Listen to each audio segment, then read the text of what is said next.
Hello, 10th grade language and literature students. In this video, we're going to take a deeper dive into mise-en-scène. So get those goggles and snorkels ready.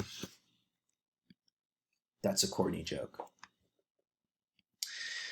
All right, so getting into this. Mise-en-scène basically means to put in the scene. It's a French term, and translated, that's what it means. And that's helpful for us as viewers to keep in mind because it helps us to remember that we should be paying attention to where things are put in the scene. And so we're going to look at a shot or a frame, a still image from a film as we would look at a painting. We're going to take note of everything that's there, every detail that we see. If there's a bird flying overhead, if there's a snake slithering through the grass, whatever that we see, we want to take note of. And particularly, we want to think about what are the relationships between the things that we see in space. And if that is hard for you to wrap your mind around, it's actually pretty simple. We just want to take note of, is something in the foreground? Is something in the background? Are some things far apart or close together? Does one thing surround another thing? Is one thing above something or below something? We just want to think about those relationships in space. Where is one thing as opposed to another thing? And thinking about those spatial relationships, we want to remember that those are not accidents. Every time that the director shoots something, they're very careful to put things in particular places because often they're, well, especially for an artistic film like this one, if you're watching Transformers, this might be less true, or it might be super true, who knows? Depends on your director. But we know that Spike Lee is a particularly artistic director, and so we know that he's going to be very careful about crafting his shots and placing things in specific spots in order to develop, support, or reflect the larger themes of the film. And so we have to ask ourselves, well, why are these things there? Why might Spike Lee be putting X thing here and Y thing there? What might he be trying to tell us? And in order to get at what he might be trying to tell us, we really need to keep in mind the entirety of the film. You don't want to look at these frames, you don't want to look at these shots and try to think about them in a vacuum.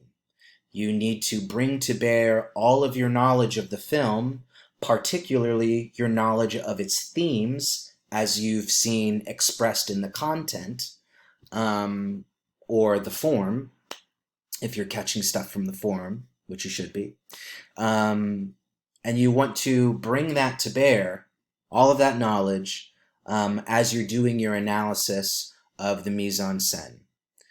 Because then you're going to be able to pick apart what's happening within the frame and see how it is supporting one of those larger themes. It's also important to keep in mind what's happening at that particular moment in the frame. So as we transition here to looking at one, we can remember, hopefully, that this is the point at which Mookie and Pino are having a confrontation of sorts about race. They're not shouting and yelling and screaming at each other, but it is a confrontation where Mookie is saying, hey man, what you said was messed up. And he takes Pino aside and says, who are your favorite singers? Who is your favorite this? Who's your favorite that? And Pino answers, and Mookie's like, well, those are all black people. And Pino responds like, oh, they're black, but they're not really black. Trying to rationalize or explain away his racism. So that's that point the point in this movie here. And then once we sort of have that in mind, we want to think about everything we see here. And so if you were in class, I would ask you to write everything down that you see. We would put all of the things that we saw together and we would talk about them and their spatial relationships. But since we don't have that, the benefit of being in class together, I'm just going to sort of take you through this. So essentially what we see here, obviously, is Mookie in the center frame. He's got bracelets on. He's got this red watch, which is very prominent in the foreground and up close to his mouth. We can see that his lips are red as the watch is red, which might tell us something. We see a painting to his left, and Mr. Macri brought in some really incredible information about this painting because it is a painting of the Roman civilization, which ties into the content of this scene because Mookie, when Pino continues to insult black people to Mookie, Mookie responds by saying, "We created civilization." And so there's this Italian representation right next to Mookie of, what might be the greatest classical Italian civilization, but the greatest ancient civilization, arguably, of all time in the Roman Empire. And so that's really curious. We can also see in the background, we see the Wall of Fame, where all of the Italian heroes and celebrities were hung up. Interesting that it is blurred out and in the background. And then we have this tiled wall next to Mookie. The light is coming in from the right side onto Mookie. Up in the upper right-hand corner, there was some discussion about this in class. We don't know if that's a shelf or a air conditioning unit, somebody was saying. Either way, there's lots to sort of take in right here. And this is kind of how you want to look at a frame. You want to pick apart all of those little details. We might also notice his white shirt, which I believe is the jersey. His name is going to escape me. Jackie Robinson jersey, and we see Pookie has an earring too, a diamond earring. All things that are notable that we should take note of. Now that we've sort of taken note of everything, we can start thinking about what are the spatial relationships between these things. Well, Mookie is in the foreground. As we said, the watch is right near his lips, and they're both red, symbols that, a color, I should say, that has symbolized a lot of moments of power, I want to say, or of passion, or there's kind of an energy floating around the color red in the film. So that seems important. And then we obviously can see, as I mentioned earlier, that the Wall of Fame is blurred out and in the background. And I would say that those are the big spatial relationships here that I'm noticing. Maybe you're noticing some of your own and are screaming at the computer screen, "Mr. Williams, you're a doofus. You missed all of this stuff." But now that we've sort of seen thought about the content and thought about this mise-en-scène stuff, which is all part of form, because those are the decisions that the director is making to present something to us in a particular way, right? He's shaping the scene for us here, which is form. We want to see if we can sort of get at some central ideas that the film is presenting to us, and are being supported by the mise-en-scène in this particular shot. So it's also worthy to note that you might be able to pull lots of different sort of themes out of the same shot that could pertain to or be relevant to the film. And so the big thing is there's no one right answer. Sorry, I'm tripping over my own words here. There's no one right answer. As long as you are able to make a clear argument as to why your analysis reveals some part of the theme, or some parts of the many themes, one of the many themes that are being presented to us in the film, then you're good. You just need to be able to locate a theme that you can support with evidence from what you're seeing. And as long as you do that, you're good. So, speaking to that, there were lots of different central ideas when we discussed this in class that were coming out for different people.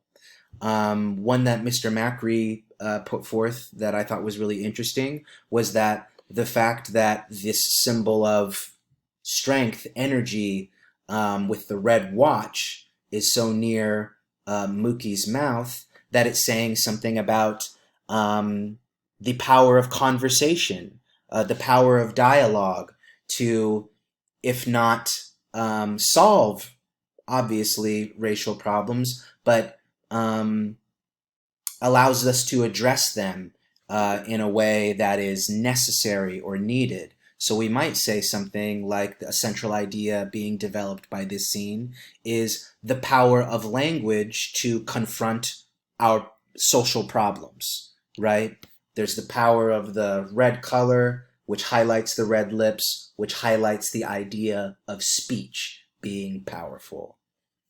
Another thing that you might come out of looking at this frame, thinking about in terms of central ideas, is the idea that there's this painting of Roman civilization on the left, and then there is on the right side in the background, the Italian Wall of Fame, that Mookie is sort of being confined by these notions of white or Italian greatness, one being ancient with Rome, and the other being more recent with the Wall of Fame.